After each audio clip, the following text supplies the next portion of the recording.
Le problème, c'est que ça fait 30 ans qu'on fait croire aux Français qu'il faut couper la tête du président pour renverser la table, changer les choses, renverser le système. Donc, on a viré Sarkozy, on a viré Hollande. Et ce qui s'est passé, le système redouble d'intelligence puisque ils ont compris que le bipartisme traditionnel français était arrivé à bout de souffle. Donc, le système a engendré Emmanuel Macron.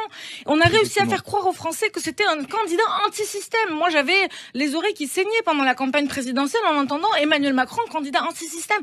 On a effacé son curriculum vitae, on a fait oublier aux Français qu'ils sortaient d'un gouvernement du système et ainsi de suite. Et aujourd'hui, en appelant les gens à voter pour un autre candidat du système, enfin, je veux dire, je reste déjà sur ce qui s'est passé. Donc, on a engendré Emmanuel Macron. Ça a poussé les gens à voter pour lui déjà au premier tour, avant même l'histoire du second tour.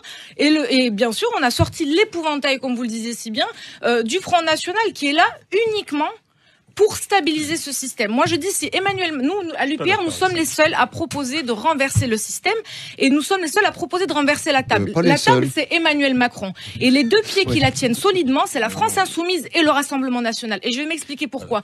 Parce que ces deux partis sont là pour neutraliser, pour temporiser la colère des Français qui en ont marre et qui ont compris qu'il y avait un problème avec l'Union européenne.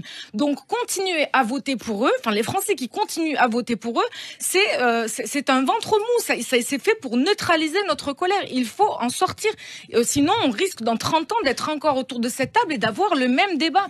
Donc, le seul vote utile, le seul vote anti-système et le seul vote anti-Macron, comme vous le disiez, parce que j'ai compris, vous n'êtes pas pro-Front National, vous défendez le vote anti-Macron. Mais la réalité, c'est qu'aujourd'hui, sur toutes ces listes, le seul vote anti-Macron, c'est le vote UPR. Et la preuve, Étienne, on n'est invité nulle part. On doit se battre judiciairement, on doit déposer des référés, on doit faire des scandales sur Internet et sur les plateaux télé pour être invité à débattre. Vous l'avez très bien expliqué, les médias encensent la France Insoumise et le Front National pour faire croire aux Français qui sont en colère que ce sont les partis qui sont des partis d'opposition. C'est faux. C'est faux, c'est faux, c'est faux.